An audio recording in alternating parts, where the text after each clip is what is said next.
get is, yeah, I don't know anything about racing. This is true. You're right. You're in the wrong show. Yeah. You're watching the wrong show if you want to hear like super engineer stuff.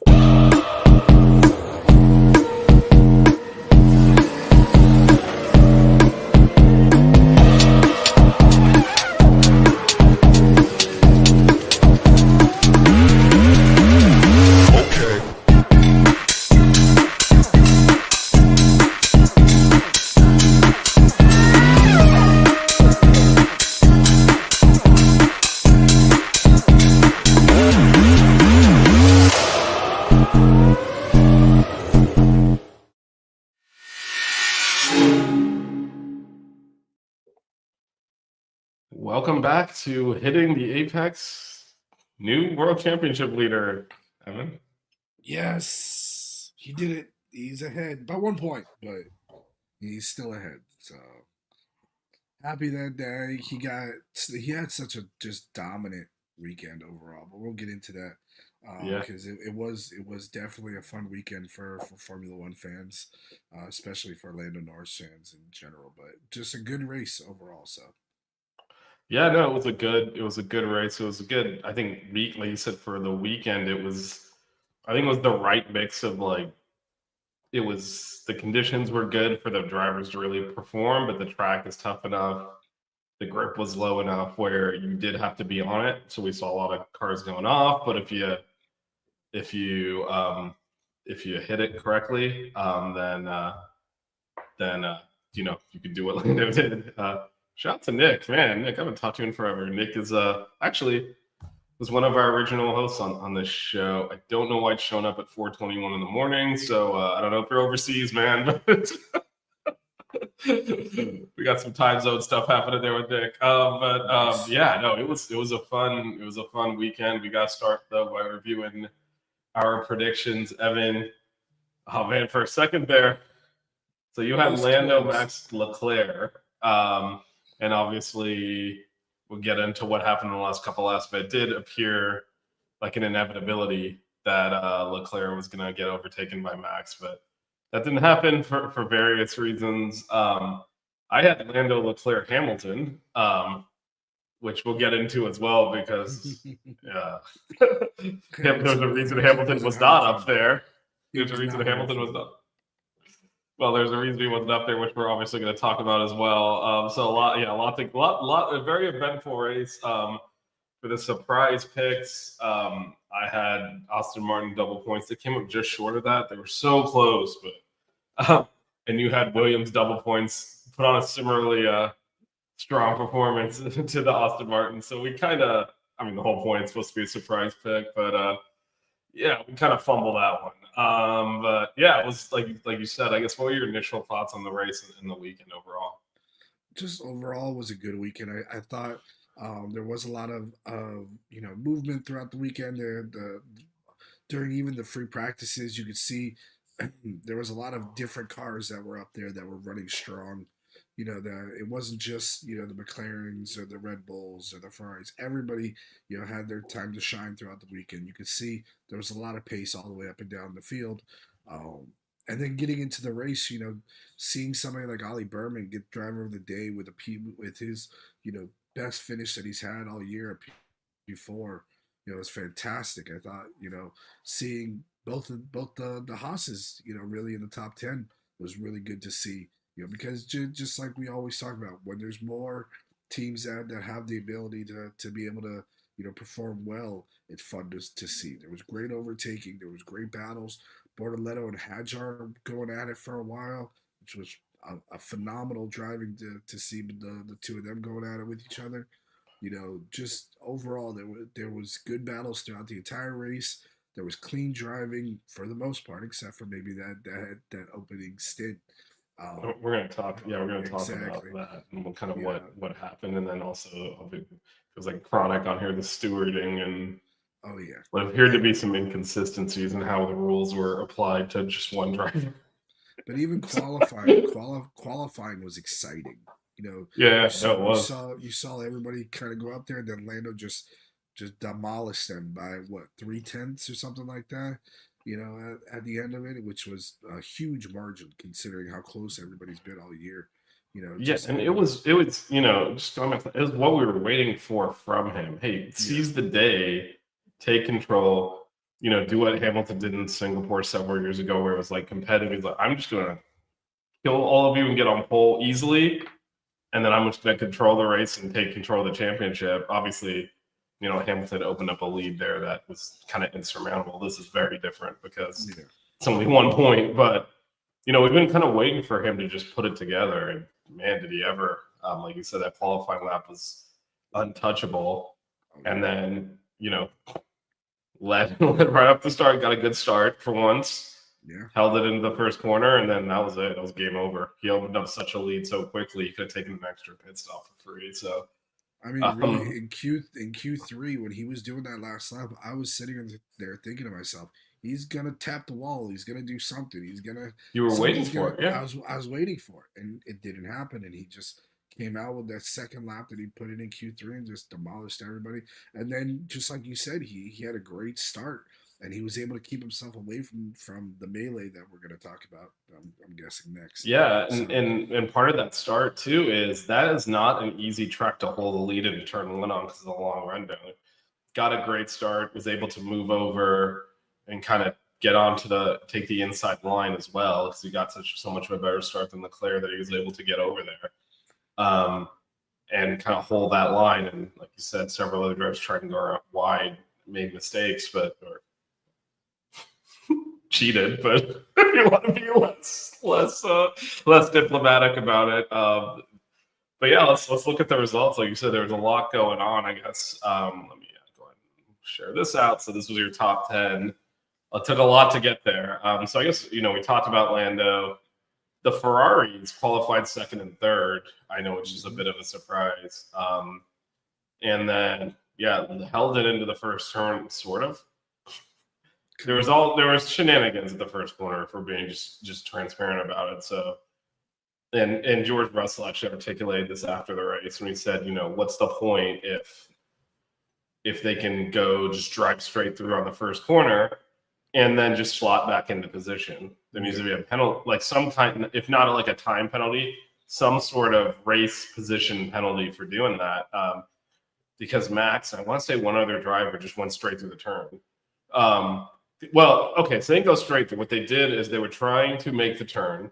mhm. So they basically went way too deep into the corner because it's a miracle. If you're sticking it at full throttle and overtaking around the outside there is basically impossible at the start. So Yeah, they're going for it, but they know if we get towards where we're going to turn in and it's not there, we can just go straight and we'll come out way in front. We give the positions back and we're fine. So yeah. worst case, you end up where you are.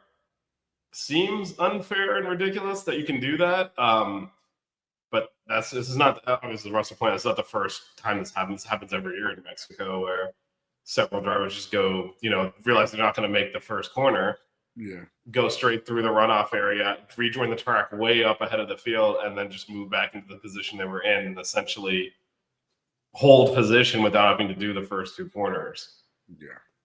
Seems ridiculous, but that's the way the rules have. It wasn't the first time it's been interpreted, but certainly I think that upset Russell because he actually qualified ahead of Max. Max got a great start and overtook him, but Russell did have the inside line there. I think whether or not this is realistic in his mind, if Max, where he was positioned on the outside, had to sweep all the way around turn one and then take turn two, Russell would have had an opportunity to get that spot back, and he never got that chance because Max just went straight through the corner and rejoined. Yeah. What are your thoughts? I guess first of all, again, we should point out that's how it's always been interpreted by the stewards. That's within the race director's notes. So Max didn't do anything wrong in that sense. But I guess what are your thoughts on kind of the way that corner? Well, I mean, it is a difficult corner to get into. It's I think even more than a 90-degree turn. It's a little bit sharper than a 90-degree Yep. turn going into that turn one. And plus, the cars are going, like we talked about, so fast. We talked about it last week. That is a long drag down to turn one.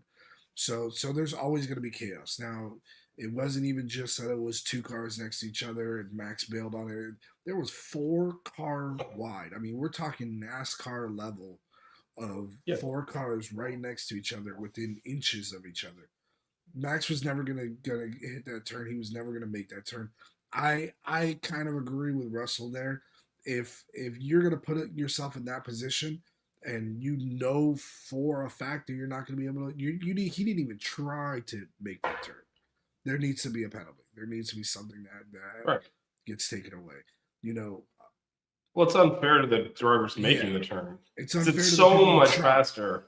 Yeah, Exactly. it's so much faster to go across. Like he ended up way ahead of Lando because he didn't do any of the turns, and then obviously he dropped back and gave the spots back, which again is the rule. He's following the Yeah. rules, but it's ridiculous to let people just drive through on that without a penalty, or some kind of. Yeah, I mean there should be like a 5-second penalty on that. Like, I At don't. least.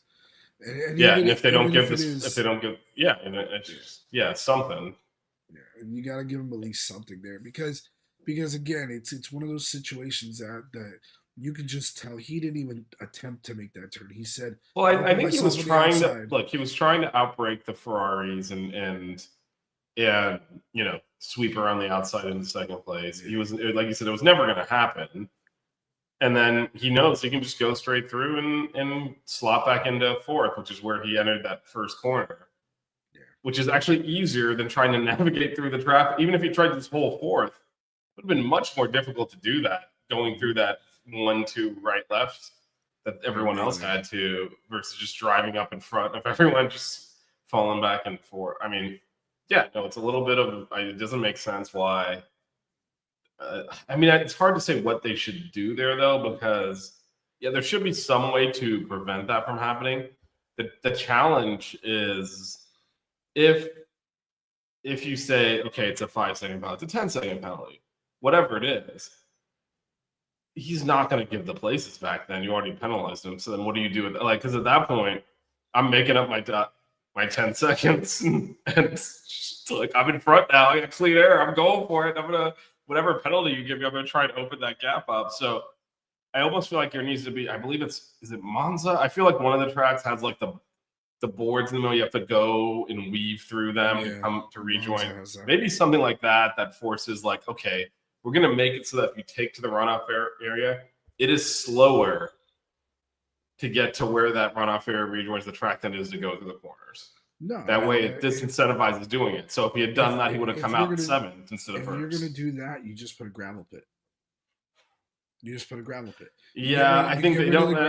You get rid of the grass. You put a gravel pit, because if you put a gravel pit, the cars that go into that gravel pit are going to be stuck. You know, you're going to beach the car. Well, you know F1's opinion on gravel pits nowadays. So well, I mean, they added them to what was it? To the Red Bull ring because of everybody that kept on going off. You know, getting right. But I think the concern, when people are going off at Red Bull Ring, it wasn't this. I think the concern here is they aren't the safest. And if you think about full throttle down that long straight and then you don't brake and you go in, like, that's dangerous. It's like what happened at Silverstone. Silverstone has that gravel pit at the end of the long straight, and you know we've already seen 2 big accidents there. You know that is a possibility, but it is the one deterrent that they could put out there that's at least a little bit more competitive, and makes it more competitive to where they don't have to completely like put a barrier there or something that these guys can crash into, but it still makes it to where that you can't do basically exactly what happened there, which was Max knows that there's no consequence for it. He can put himself right back in line and go forward. I mean, to me, that's the logical way to fix the situation. Whether they're going to do it or not, probably not. Because I don't think they're going to. But I think that would work. It's a beautiful track, and they don't want to ruin it by putting a beach.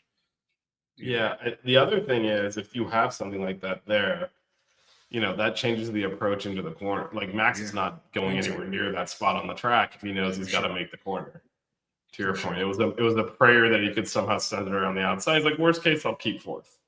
Yeah. Meanwhile, George Russell is sitting on the opposite side of this in fifth, trying to get back into fourth. Like, what the hell? I had no chance to get fourth back. Yeah. Because I'm making this corner, and he's just going to drop back into fourth because he's up there in the front now, and he's going to give the places back until he gets to fourth. Yeah. And it's But obviously, no penalty was given to him. A few laps later, however, when Hamilton did something similar, 10-second penalty. Now, based on telemetry, I guess they're saying he gained an advantage.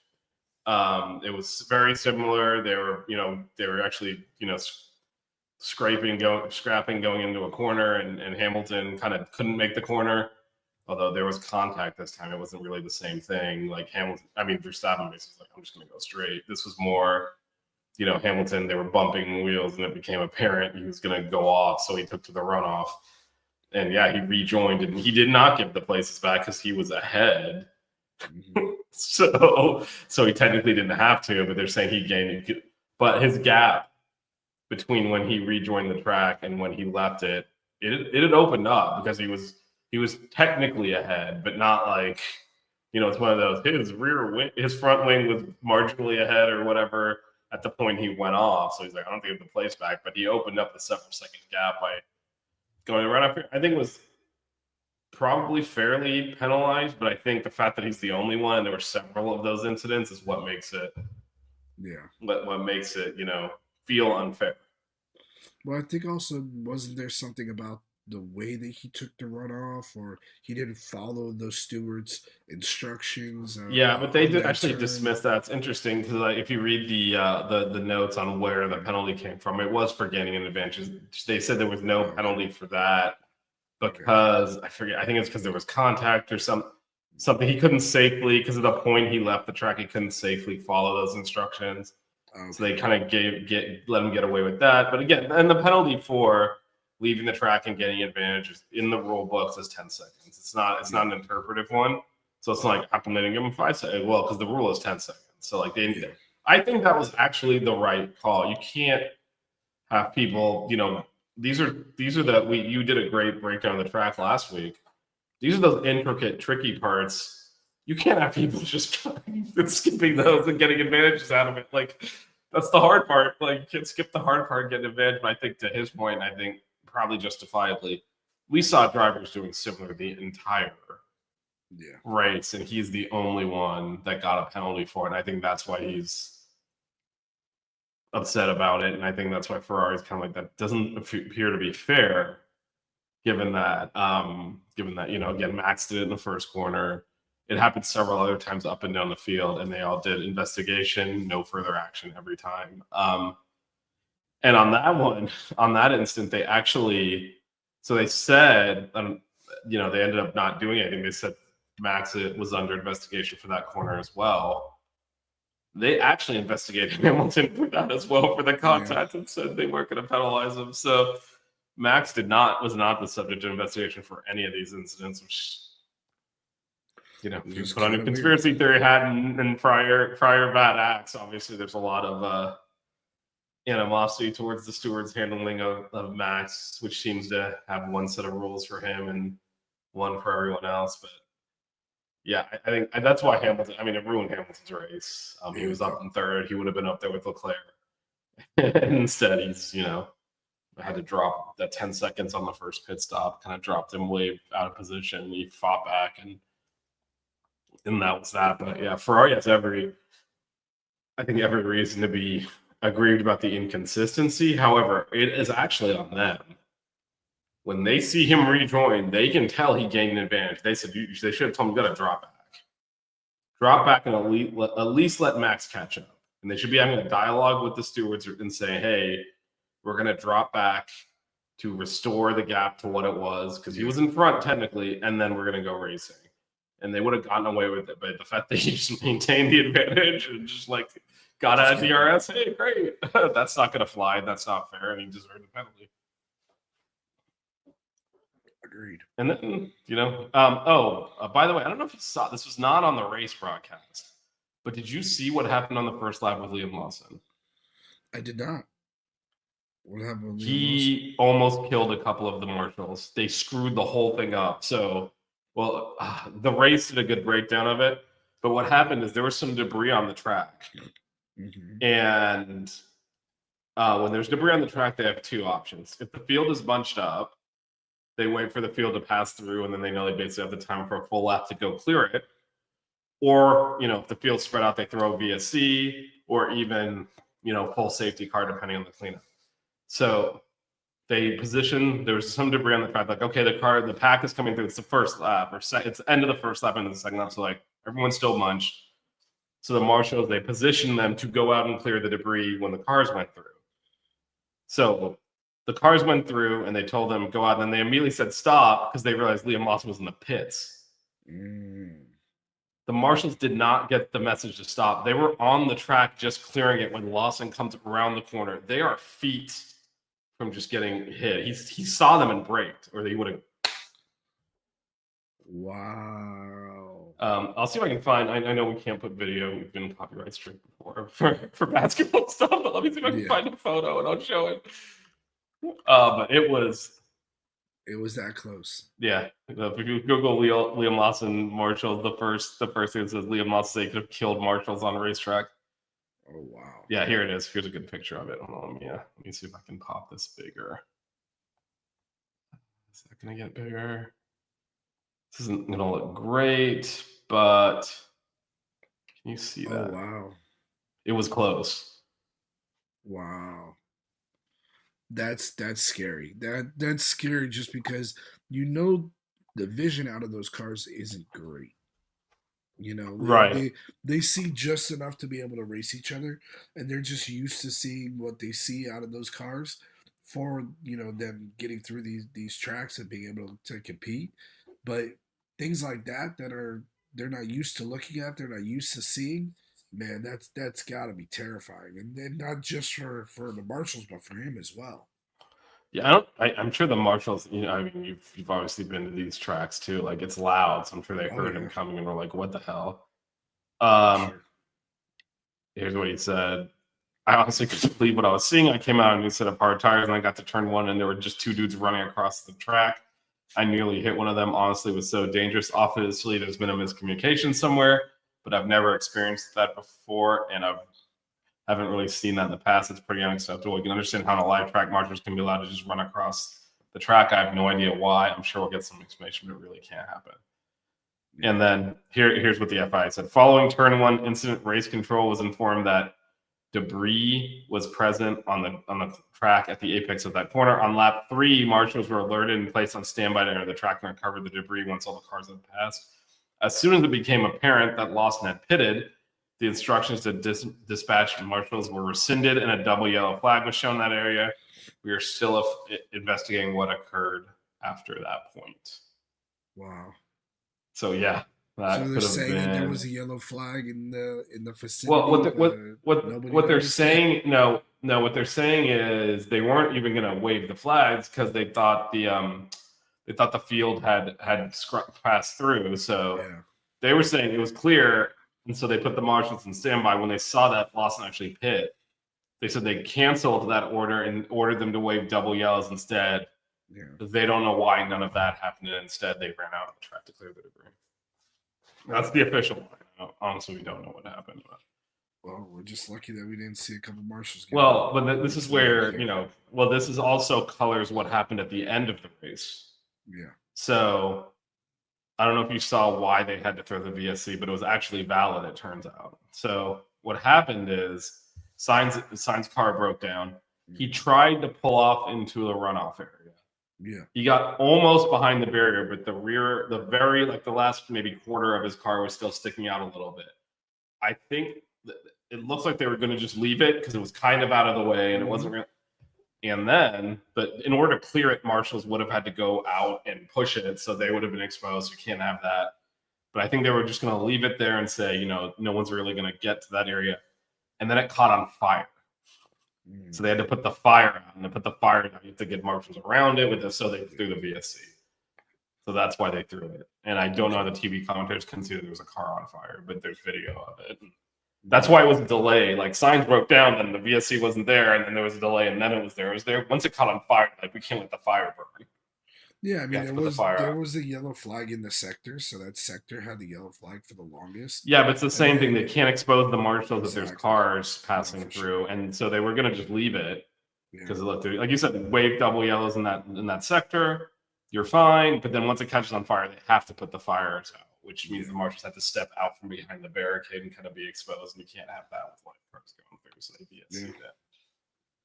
And they put that, and that's why it took so long. They had to put the fire out and then pushed it out of the way, and then they could restart. So, I mean, I get it. I understand the thought process of it. I just think that at that particular track, in that particular area of the track, it is still the slowest part of the entire circuit. I mean, yeah, I get, if a marshal walks out in that open area, you're gonna have to throw a VSC if that's what the rule is, to throw a VSC, whatever. well, I There's a don't think it's marshal. just what the rule is. I think based on what happened in lap one or whatever was lap 3, I Yeah. think they weren't going to take any chances. No, I guess They, that makes they already that makes almost sense. killed a couple of marshals. They were going to do it again. And I think Makes they were a sense. little conservative with that. But also, I think they were just going to, until the fire happened, I think they were just going to leave it. But They once were it gonna caught leave it. fire, you can't let the fire burn. So, Well, I'll tell So you, they had to put it out. Max wasn't happy about that. I'll tell you that. well, I mean, he's lucky he didn't get a huge penalty for the first corner. So he could have been down with Hamilton eighth. Or that we could say Oscar wasn't happy about that because Oscar had an opportunity. Well, let's talk about Oscar. Okay, so you mentioned Behrman, and full play, fair play to him. He had a great weekend, but Great weekend. we've been talking about how Oscar's been in a slump, and he was lucky that Lando's engine blew up in the Netherlands. Obviously, Oscar won that race; he was fine there, but he was getting a lot of buffer out of that 0 points that Lando got in that race, and it was allowing him to kind of maintain the lead. And obviously, he lost it this week. We'll look at the standings in a second, but it's another poor performance. Since the Netherlands, he's been terrible. I mean, What's going on there? Because his teammate is dominating the entire weekend, and he's qualifying. What do you qualify in 7th? something like that, yeah. Yeah, I mean, what is going on with him? I mean, realistically, if you think about it, Lando has 2 DNFs, right? Because he has Australia and he has Zandvoort. If he didn't get those 2 DNFs and say he finished right Lando behind, won Australia, actually. I thought that Australia was the one that he wrecked. Oh no, Canada. Yeah, Canada was yeah. Canada's the one he wrecked. Yeah, That's what Canada's I was the saying. winner. They look similar when I'm thinking about it in my head. But so Canada he wrecked, and then Zandvoort he blew up his engine. If say both of those races, Lando ended the race right there behind, behind Piastri or right in front of Piastri, Lando would have been leading the championship already. The fact of the matter is that Piastri has just been on this slump ever since the summer break. That you don't know what's going on with him. Like there's something so there's something not right. Like the first he's lost race his after, confidence. the first, just to give you some context, your comments are spot on. The first race after summer break, he won it. That was the Netherlands. That's when Orlando blew up. Since then, he finished 3rd in Italy. Lando was 2nd. He DNF'd in Azerbaijan. If you recall, that's the one where he qualified poorly, jumped the start, went to last, and then crashed all within a 30-second period. Singapore, he was 4th. Lando was 3rd. US, he was 5th. Lando was 2nd. And then here, obviously, he's 5th, and Lando wins. So a 3rd, a 4th, 2 5ths, and a DNF in the last 5 races, and he's thrown the championship lead away. Exactly. So he, after Zandvoort, which was Lando leading the race in Zandvoort, or was he behind? No, he was Piastri? 2nd. He was 2nd. He was Oscar had a good race that day, and that's funny because that was the first race on a summer break. Yeah. And at that point, you're looking at it. That was the one where we had that conversation. Is this over? Because Lando couldn't afford to give him 25 points with that 3 races left because we did the math on, even if Lando's winning races, if Oscar's just coming in 2nd, that's enough. Yeah. He's never come in 2nd since that's 3rd, a 4th, and 2 5ths in the DNF in the next 5 races. We didn't even think that was possible to do that. Yeah. Well, it's because he was doing so good at the beginning of the year. So I hate to say this is kind of the inexperience coming in. You got some of these more experienced drivers like Max. Lando's got a few years on him of experience. Charles, all these guys, and even George. George's been, pretty much except for, this weekend where he seemed like he was just. We got to talk about George. Yeah, well, we got to talk about George because those radio calls. Yeah, let's go through Oscar first, and then we'll have to talk about the Mercedes. They were incredible, those calls. But anyways, getting back to Oscar.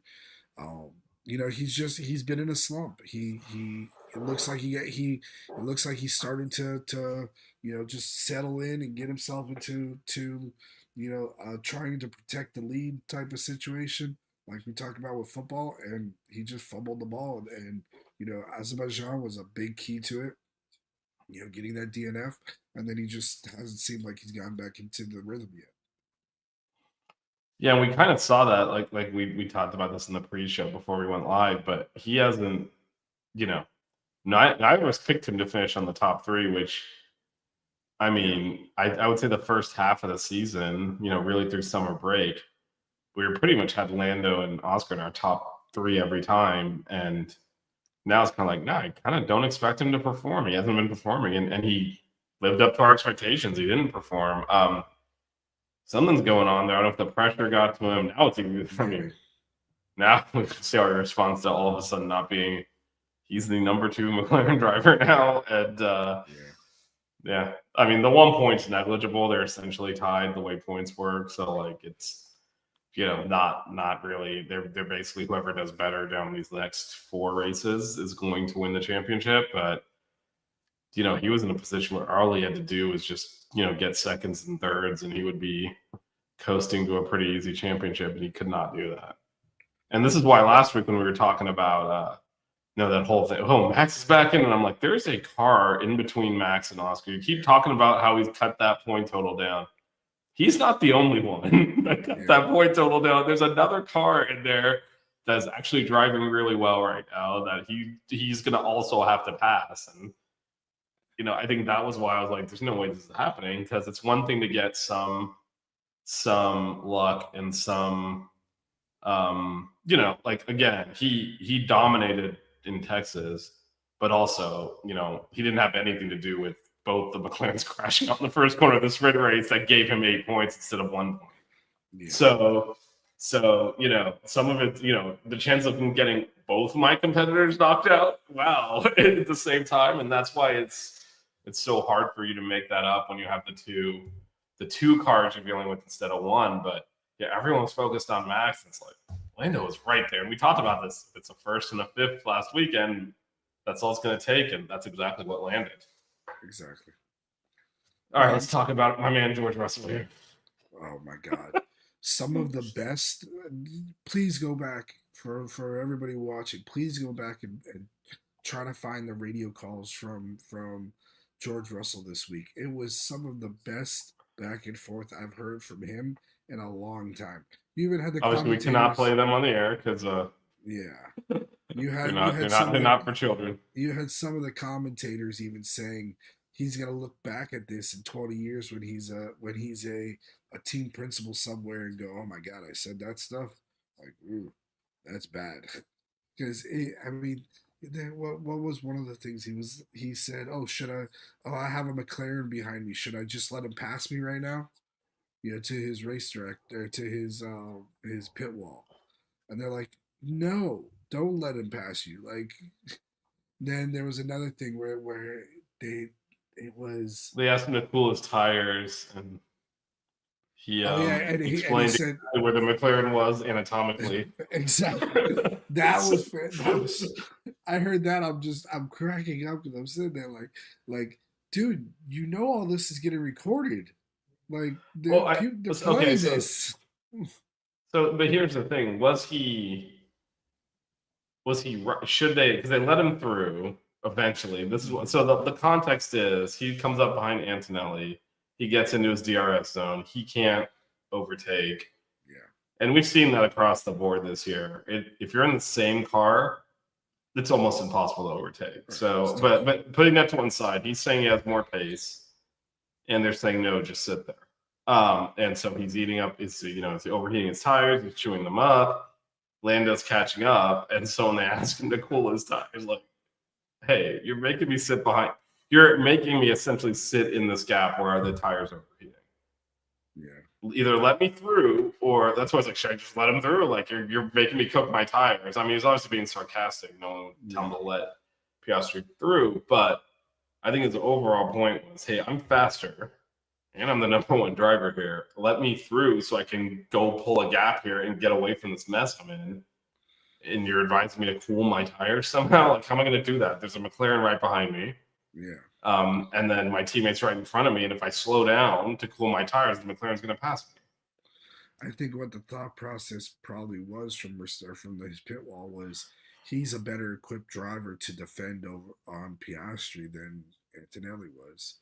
So try to block Piastri as long as possible in order to maximize your advantage. But that really didn't end up working out, because what ended up Piastri got happening past him is, anyways. well, he passed him in the pits. McLaren actually did a good pit stop for once, and I believe he passed Antonelli in the pits. Yeah, they both pit together, and then Russell went longer and came out behind both of them, and then ended up giving the place back to Antonelli. So it was a he did overtake in the pits, which for McLaren's a minor miracle the way they've been doing their pit stops. But and it wasn't even a great pit stop. It was like a 3.2 second pit stop. No, it was just better than Mercedes. Than the Mercedes one. But yeah, so he ended up giving the spot back. So I will say he actually wasn't correct. He didn't have more pace. They let him through and he couldn't open a gap up. So because his whole thing was, I can go past Behrman right now, just let me through, and they did, and he did not. And he did. He couldn't. Yeah. The other thing before we kind of move on to I guess we can do our driver disappointment of the day, but before we do that, real quick, the tires. So we talked about that skip compound. So I forget who. Someone went onto the hards, and it was a disaster because the mediums weren't even good. Everything was a step too hard. So the softs were actually the better tire. So a lot of the teams ended up switching to a two-stop. Leclerc did not. Lando did not, and then Max did not. But Max obviously went in reverse and went on the mediums first. So I know there's a lot of debate during the race on whether or not those cars that had track position, essentially on Max, who was charging through the field, also on a one-stop, but again, because he did the tires in reverse, he was on the good tire. And everyone else was on a bad tire that was older also. Do you think any of that? Leclerc hung it out and hung out on for dear life, and obviously got some help from a VSC and got it just over the line there. So it seems reasonable to assume that anyone else that stayed out would have gotten passed by Max anyway. Do you think there was any? Because I know they were going at why couldn't you just leave him out there to get the podium? He's not going to hold that spot. That's so. Yeah. So was there anything they could have done? Do you think anyone should have tried something else? Try not doing this. Everyone uniformly we're all pitting. Yeah. I mean, the strategy that I thought worked good was that strategy that you saw Leclerc and Lando, run that soft tire first, get yourself out there. The medium tire definitely was the worst tire out of the two. We could tell that, but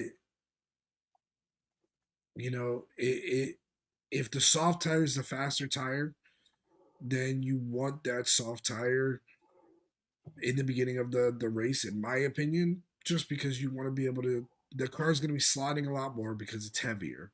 It's going to be moving around. It's going to be more lively. It's going to be harder to drive. It's going to be all these things. So you want the better tire at that point. And the better tire was that soft, and we saw that soft go a lot longer than we've seen that those softs go in other races. Most of the other races we see they only go 20, maybe 25 laps tops. They went 30, 40 laps on those soft tires. I felt like this race it was 71 laps. They went almost more than half. It was just the wrong compound. Everything was too hard. Yeah, so the soft was actually should have probably been the medium. Exactly. So putting those mediums on, yes, they weren't as good. Yes, they were too hard for the situation. But I would rather, personally, if it was me making the decision, I would have done exactly what Lando and Charles did. Put those mediums on second, not worried about putting on a third tire, just ran it till the end and tried to do my best to keep whoever was coming up behind me. Yes, Max had that opportunity, but he was already so far behind that it was going to take a miracle for him. Well, he had started on the medium, so it would have made no sense for him to pit a second time because he started on the medium. So he went long hard. He already took that pain. Now he's on the good tire that still had life in it. So Yeah. But I'm just wondering, if you look beyond Max, because I think anyone else that stayed out, Max would have passed them.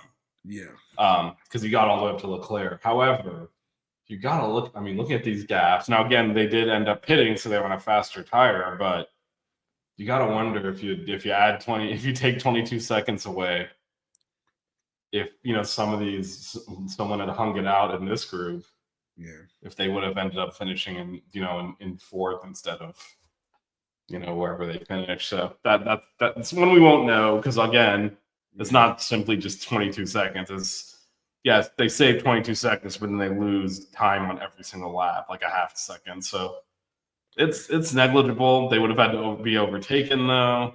Maybe some like Piastri should have, given that Piastri, car had more pace in it than he was able to show. If he had stayed out, he would have been very difficult for example, Bierman to overtake. yeah. Piastri, maybe even a Russell. If Russell would have only been on that one stop, if he could have maybe put himself up there, but I don't know. It's tough to Yeah, say. it's hard to say. Again, when you only have one good tire, it's kind of Yeah. it's hard to manage. Yeah. All right, before we kind of wrap on Mexico and go to Brazil, who's your driver of the day? I already talked about it earlier. Ollie Berman, man, like he did have a great race overall. He had some good battles. He was defending from the Leclercs, from the Maxes pretty much the entire race. And to do all that in a Haas, on top of the fact that he had a great qualifying, he just had a good weekend overall. You got to be happy for a young kid doing something like that and coming out and showing out. So I'm going with Berman as my driver of the day. He did win driver of the day, so that's kind of cheating for me to say, I guess. How about you? Who was your driver of the day? I mean, besides I gotta go Lando. Yeah. In a pressure situation, and especially after qualifying, this is exactly what everyone's been critical of. After qualifying, he grabbed the advantage. He'd earned it. He put it on pole, and his competitors didn't. Were further down the field than expected. For him to just seize the day and dominate, that and not only was he end up winning by 30 seconds, and not only did he dominate in that sense, but you usually with him, even when he's way out front, they're showing the bows behind. They'll eventually cut to a replay where he ran wide here and did something stupid, and whoo, that could have been a problem. But he kept it on, so he's still up by 20 seconds. Doesn't matter. None of that either. It was clean. They barely showed him the entire race. They kept occasionally they put him in the little box so that you Yeah. just like he's still alive. Don't worry, Yeah. and then go back to the competitive race. It was Yeah. a perfect race execution from him. Yeah. And one of the things that ended up happening is because of the way that the tires. I don't think any of the teams really had good grip on. If you recall, when Russell was fighting back and forth with his pit wall, they were saying we need to make these tires last to the end of the race. You're overheating them. They pretty quickly said, "Nah, this isn't going to happen." They pit again. So they were the fact that he was able to so quickly open up a full pit stop gap. Yeah. Just that by itself just made the race over. Yeah. That's why they were like, "What if there's a safety car?" Well, it doesn't matter for Lando. He could pit under green conditions and come out in front. Yeah. And so he the way he dominated the race, he took that variability out of it. It didn't matter what happened. It could be a safety car.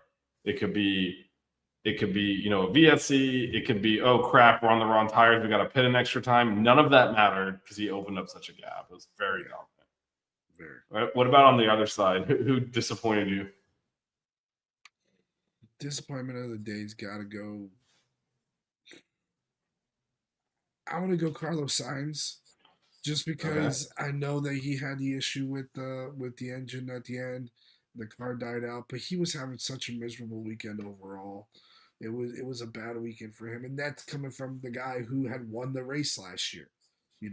Granted it was in the Ferrari, but he did win the race the previous year, and come out and basically, you know, not do much, and then have the day that he ended up having throughout it. I mean, I was confident with the Williams. That was my surprise pick for this week, was two Williams in the top 10, scoring points, and neither one of them showed up at all. And then on top of that, what's his name? Carlos had such a bad day overall for the race day that I just got to put him up there. And he's been doing so good lately.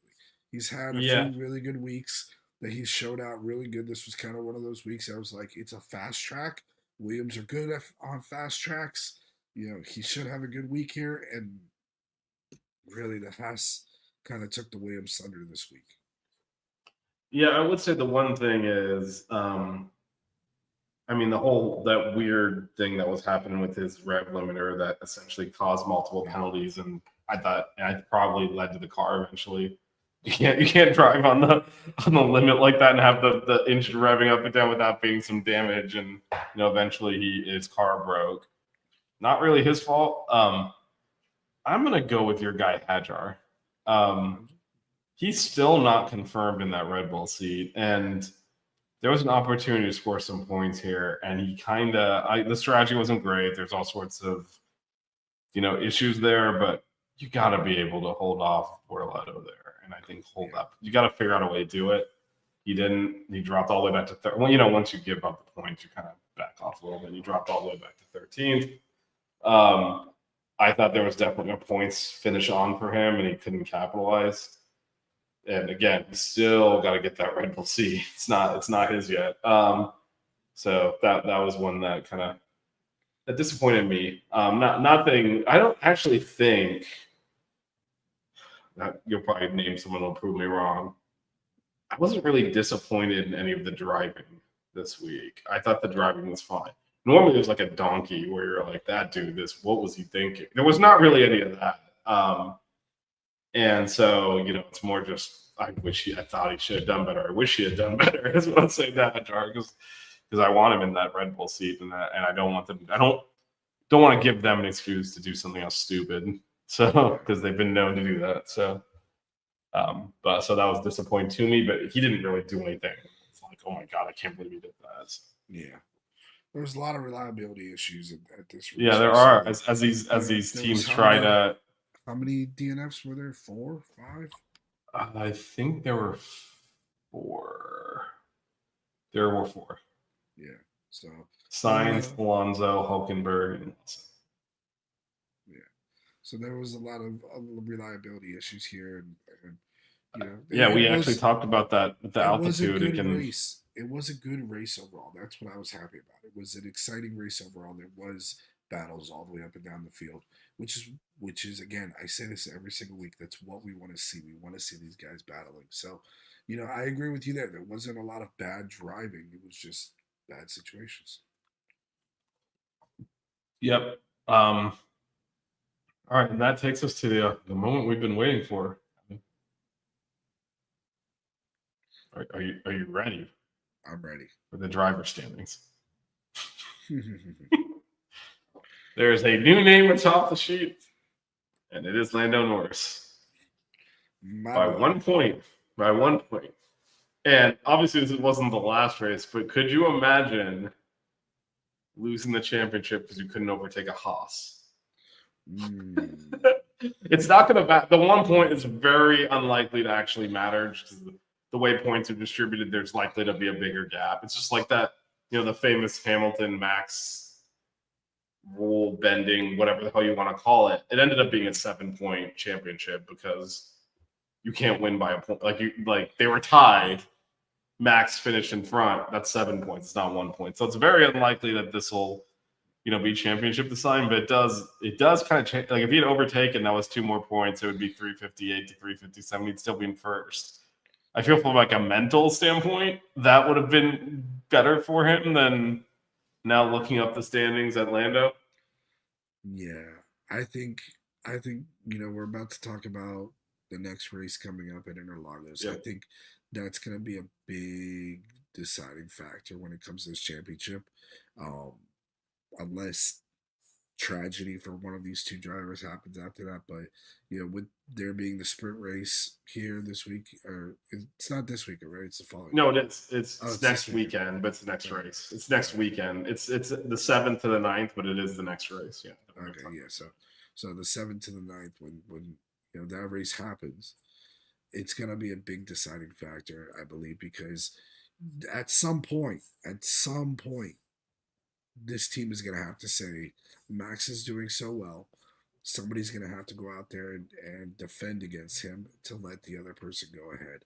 And we're going to talk about it here because um, this track tends to lean itself into a lot of interesting, situations at Interlagos. It really, Yeah, it but really does. before we move on to that, just real quick, it's kind of funny because there is a couple. Just looking at the drive standings, there are some. There's a big bunch right in here.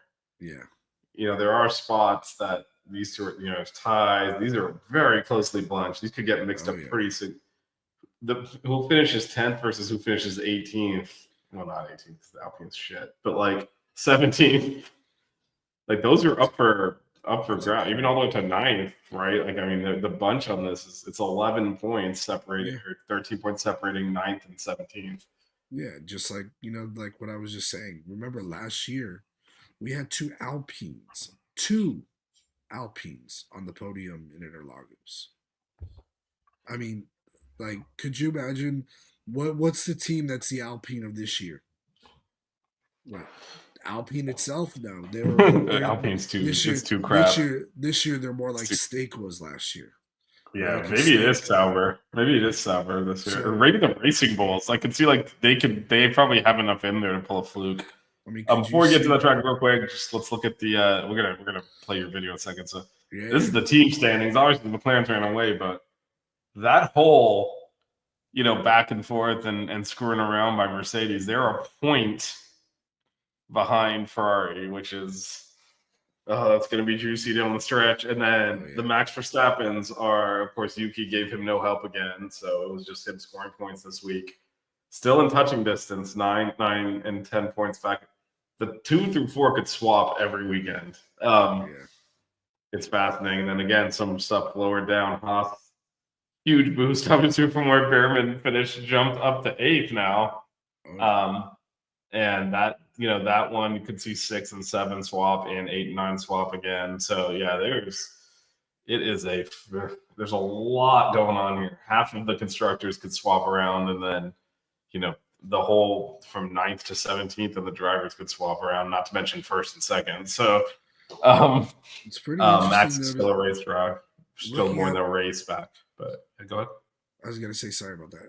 Looking at the team standing, it's actually funny to see that you can see the best, obviously the winner of the championship because they've already been anointed the championship. McLaren is so far up there, but then we always like to talk about the best of the rest, or who's that best midfield team.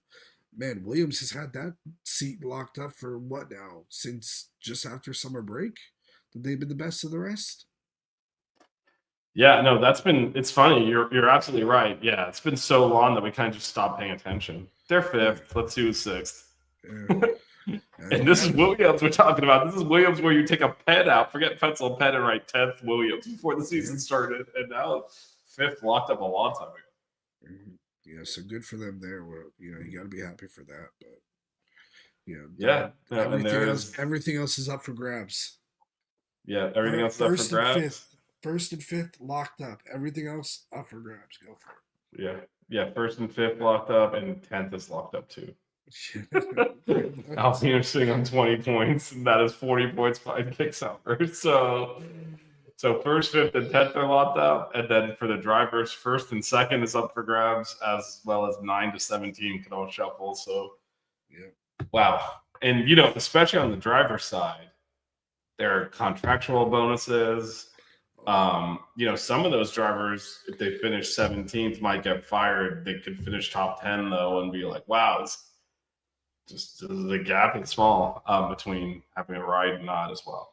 Yeah. All right, you've been referencing the upcoming race. It obviously is in a week and a half. I can't do the show next week. I'm traveling, so we are doing the Brazil preview. This is for not this weekend, the following weekend. But Evan has a track preview ready to go, which I'm going to play out here, and everyone can enjoy a special livery for the Brazilian Grand Prix preview. And across the line now to start a lap here at Interlagos. Over 200 miles an hour, and now hard on the brakes. Downhill into turn 1, the line left-hander. The car dancing under braking. Quickly flick right for turn 2. Now flat out through Curva do Sol. A fast, flowing right-hander that slingshots you onto the Retro-Posta back straight. Car hugging the white line, approaching turn 4, Descida do Lago. Another big stop, downhill left-hander. Down to third gear, watch the rear stepping out as you chase the exit. Back on power, climbing gently uphill into turn 5, Ferradura, a long sweeping right. Keep it tight on entry, then let it breathe out toward Laranjina at turn 6. Tricky mid-speed corner, you can easily wash wide here. Drop a gear into the tight infield now. Pinarino and Bico de Pato. Slow, technical left-rights that demand patience on the throttle. The car struggles for traction over the bumps as you thread your way through. Now the downhill plunge through Mergulho, the car light over the crest, and then it's all about the exit at Junco. Second or third gear, attack the curb, get the power down early. This sets up your entire run to the finish. You're climbing hard now, flat out through Subida dos boxes, engine screaming, DR again, past the pit wall, the crowd on their feet, and across the line to complete the lap at Interlagos.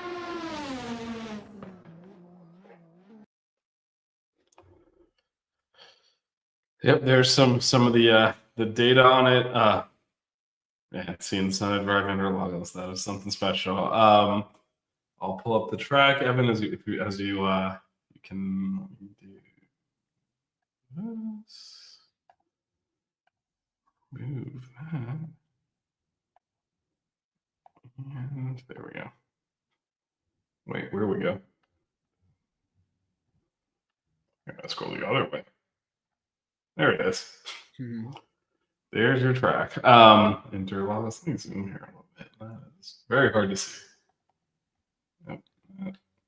You know what? This is like a McLaren pit stop. We'll get there eventually. All right, there it is.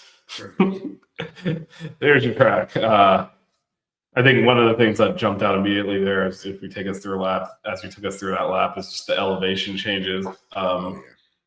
Yeah. So I guess what are your thoughts on this? This is again one of those classic F1 circuits.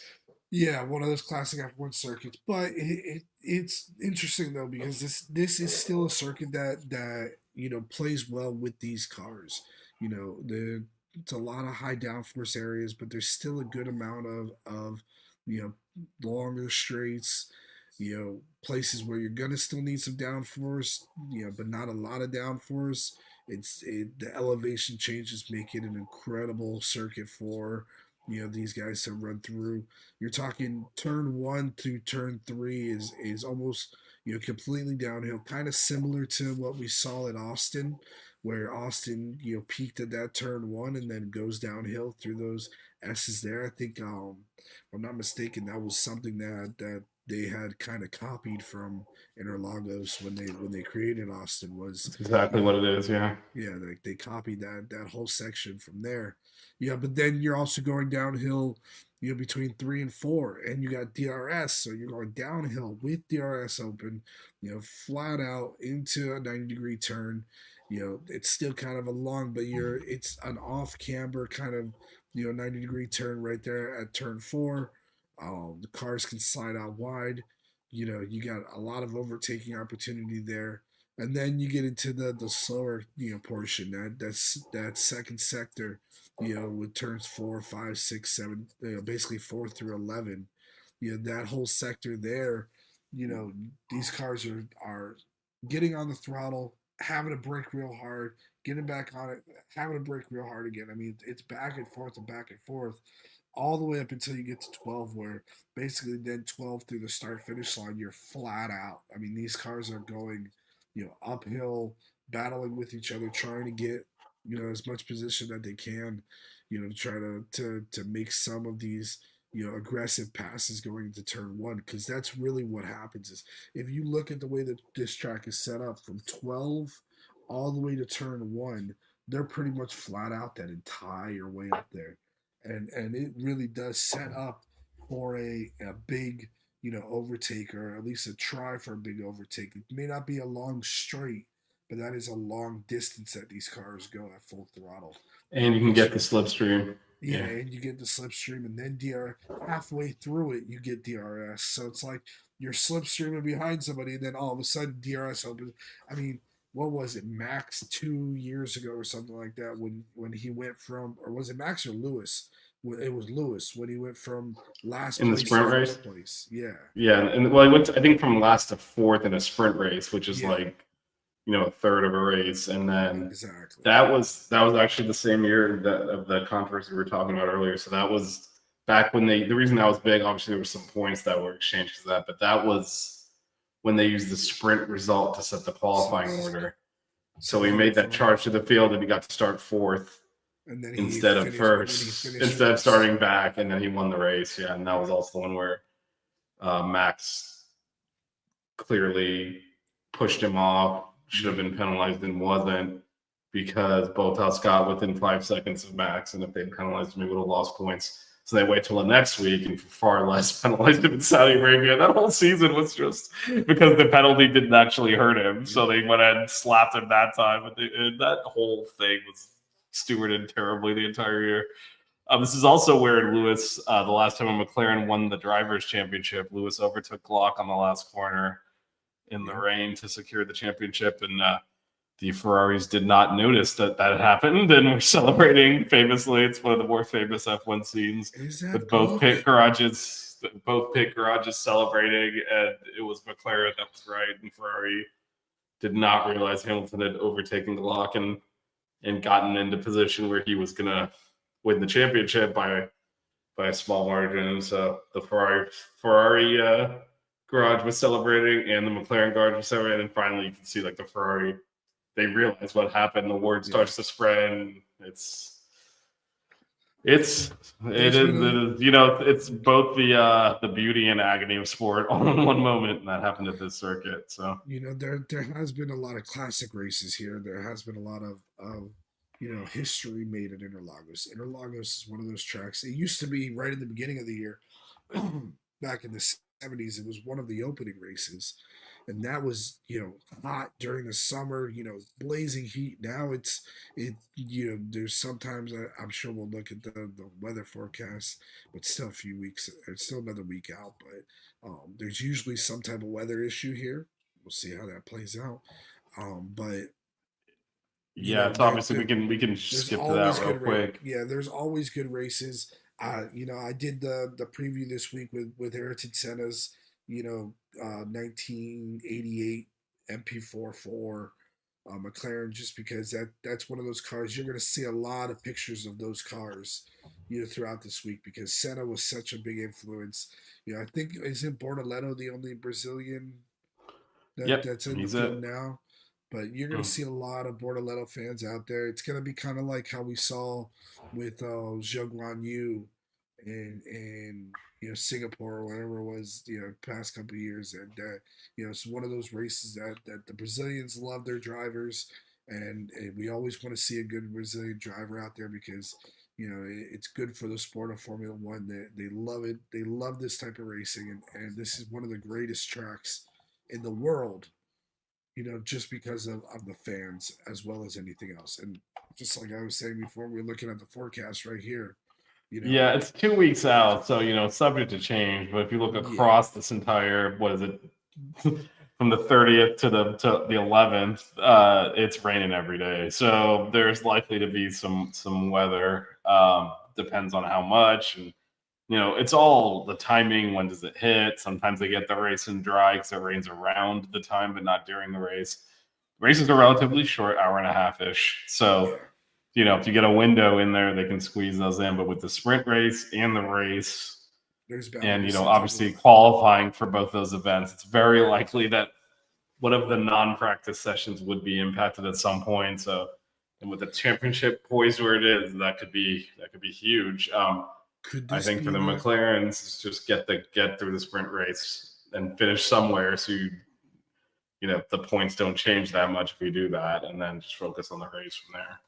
With how close the race or the championship is, could this be the first sighting of the mysterious wet tires? No way. And I'll tell you why. It's not because the conditions wouldn't warrant it.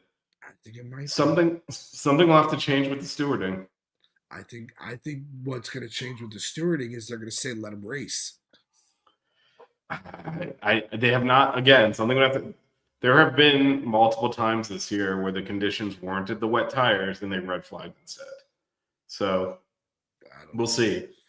It's not that the conditions won't warrant it. It's just that every time that's happened, red flag, Yeah, red flag, red flag. but they've red flagged it for the thought process of it's going to clear up. We'll let it clear up, and then we'll start the race. This isn't going to clear up. I'm sorry. I think this is going.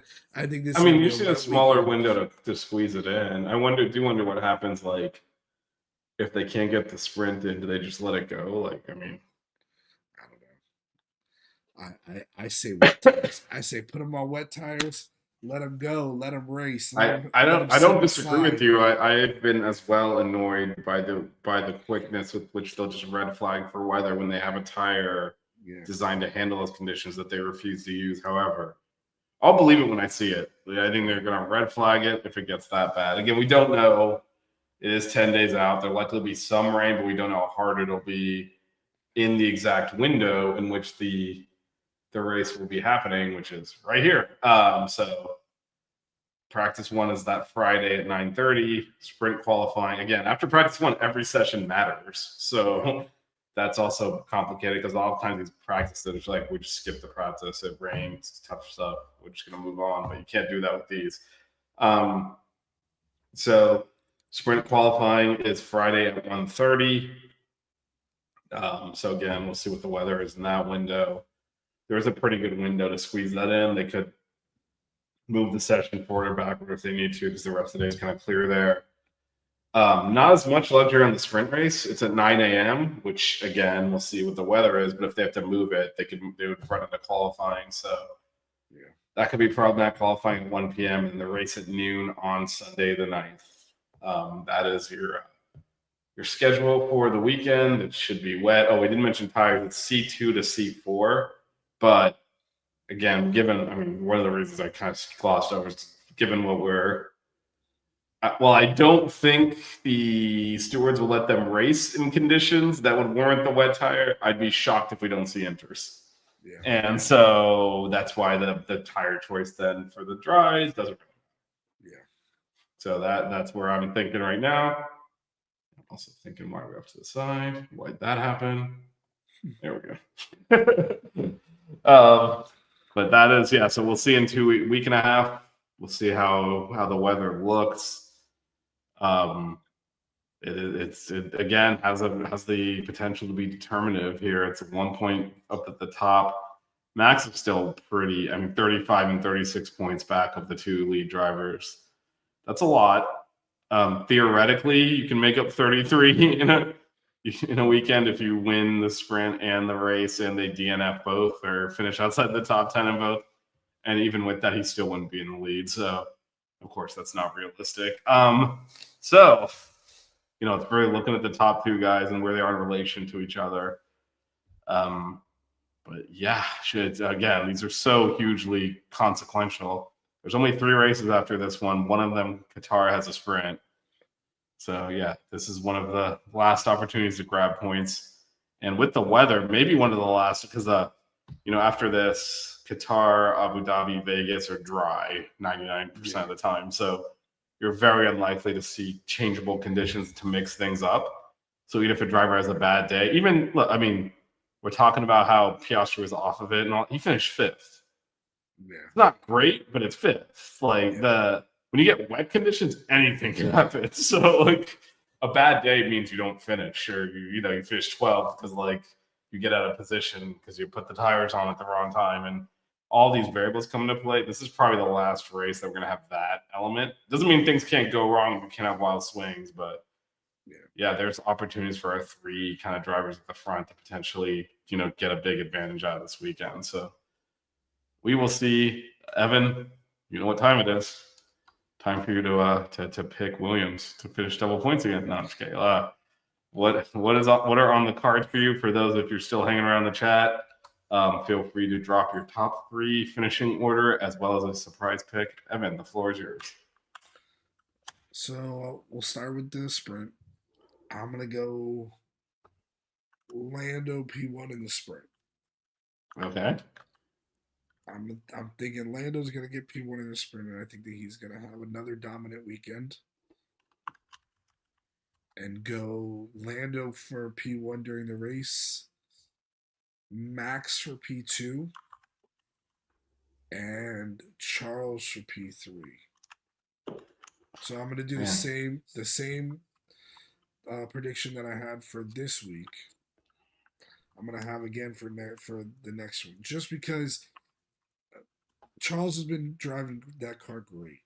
He's been battling, through the fact that we've been talking all year about how Max has been outperforming that car, how he's been outperforming the Red Bull, how he's basically drugged that car up to where it is and made it as good as it can be. Charles is doing the same thing with that Ferrari, man. That Ferrari is what at best the fourth, third best car on the field right now. I guess you could Yeah, say I mean third, it's hard to maybe. say where the Red Bull fits just because you're seeing Yeah, two completely different races happening. So exactly. that one's a But tough one. the Mercedes is a good car. We know that the Mercedes is a good car. Carly's a You know, hater, but yeah, I see that. Yeah, the that car has potential. It's already won races. It has potential. yeah. The Red Bull has potential because of Max.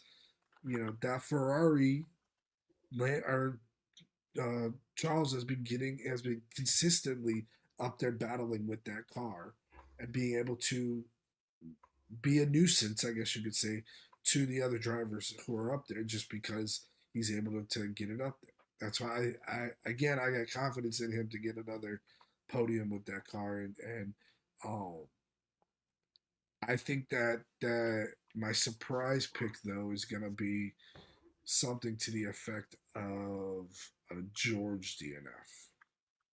George DNF. Huh? I'm You're gonna go stealing with my a bit. Yeah, I'm gonna go with a George DNF just because I think that those mechanics are gonna be like, you want to talk crap about us the entire time? You want to keep talking? Yeah, okay. There's We're no we're way they're gonna we're gonna we're sabotage. gonna we're gonna sabotage you for this race. There you go. Have fun. That's my Yeah, surprise pick for the week. no Is a chance. self sabotage by the Mercedes Benz pit wall on George Russell this week because of how much crap he was talking. Wow. All right, that is beyond the surprise pick. If they, whoa, be a shame if we didn't tighten this bolt. Or I mean, Carly's he got. might have a 7-second pit stop or something like that because That's not going to cause a DNF though. They got to do something egregious to DNF his you're right. ass. You're right. They could do one of the old Haas moves. We thought the tire was on. It wasn't. When he left the pit, you had to pull over because it was loose. There you Um, although I don't think they can do that anymore because the car won't release. That's the new stuff that McLaren and some of the other teams have had issues with, where the tire is actually on, but the computer doesn't think so. They have to keep jabbing the wheel, gunning it until it registers that it's on. That's why you see them doing that for those watching at home. It's like, well, it's already on. Why do you keep hitting it with the thing? It's got like the computer's got to register or it won't release the car. So, Carly's got Max, Charles, and George. If you're wondering where the McLarens are, her surprise is a double McLaren DNF. go. Do they wreck into each other again, Carly? Is that what you're thinking? Well, we'll see what I she mean, I'm sure records Max there. will cut a corner and wipe everyone out and not get penalized. So Well, I mean, that's what that's a move. that's You got priors at this track. yeah. I mean, just All like right. just like what happened in Austin, Oscar could just wipe everybody out like he did there. True, true. Yeah, Oscar, right. It was not. It was there was no one else involved, just Oscar. DNF again for Hulkenberg this week. So I've What's your got Max predictions? winning the sprint, and then the race I got Lando, George, and Charles as my top three. Then my surprise, I'm gonna go Bortoletto in the top 7. Home GP. I like it. I like Let's it. see. I'm not even. I'm gonna say I would love to see that. That would be awesome. I Because was again, gonna pick him lower, but then I realized we scored points, so you gotta hype it to make it a surprise. Top yeah, 5 felt like too ridiculous. My favorite top yeah. 7's a good balance. Top 7's good. I like that. And you know what? I'm gonna be pulling for that one to hit because just like I said in my track, when I was talking about the track, the Brazilian fans are some of the best fans in Formula One. and they are fun. They are lively. They are boisterous. They are everything that you want to see out of a Formula One fan. They're not just sitting up there like stones just watching it with these giant binoculars. I mean, they're into it. They're having fun. They're having a great time, and for them to have somebody to cheer for that's a countryman, it's always going to be a beautiful thing. Yep, it is. And yeah, like you said, they are. Carly explaining her DNF. All options on the table. So somehow, some way, Max will rise from the abyss and claim the championship. Is I think where that's heading in her mind. So at least she didn't say Max again. I mean that one's a tough one to have happen. Now the stewards get involved. You don't know. You never know. They could make him first, second, and third. That's the official timesheet. You don't know what the stewards are going to do. So when Max is involved, they will maximize his points. Give him all the points. Well, I mean, I've seen stranger things like just pretending that safety car rules don't exist and handing him the championship. So it doesn't get more egregious than that. Anyway, this is, as we said, this is in 2 weeks. We're off next week, but yeah, this will be the 7th to the 9th. There's a sprint race on Saturday the 8th as well. A lot to digest. A lot of points on the table. 33 points if you win both. Available. Lando's in. Let's just say he's in pole position, like he is in many races. Let's see if he screws it up or if he sees it through this time. He did appear to be a man on a mission last week, and if he carries that forward, that's true. He's got to be the favorite. He does. We've been talking about this actually since the first race. He is faster than Oscar if he can put it together, and he did at least for 1 week, and we'll see if he can continue to do that. Let's see. All right, Evan. Thanks for joining me. It's a fun show. A lot to talk about. Not every day that the championship lead changes with 4 races to go, so that could be that Mexico Grand Prix could be a monumental one when we look back, because every time at the end of the year the championship, except when Max or Lewis or someone wins by 400 points, it is like that was the race that kind of did it. That could be Mexico could have been the one. Maybe it's Brazil though. So we'll see. Maybe. All right. Thanks everyone for joining. Lively discussion, and we'll see you in a couple of weeks.